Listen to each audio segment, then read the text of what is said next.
Hello friends, आज हम unboxing video बनाएंगे नाइकी रेवोल्यूशन 4 जो कि मैंने मंगवाया है मिंत्रा शॉपिंग डेज से। Let me open the box and show you.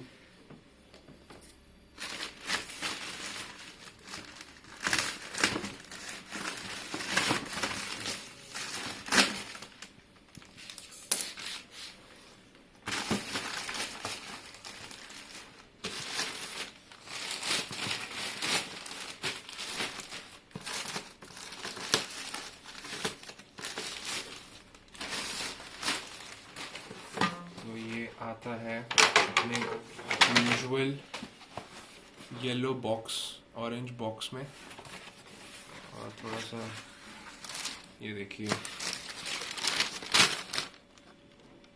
ये है ब्लैक कलर का नाइकी रेवोल्यूशन 4 जो कि नया लॉन्च हुआ है। कंपनी ने नया लॉन्च किया है इसको। इसके नीचे काफ़ी अच्छी ग्रिपिंग दी हुई है कंपनी ने, और काफ़ी लाइट वेट जूते हैं ये।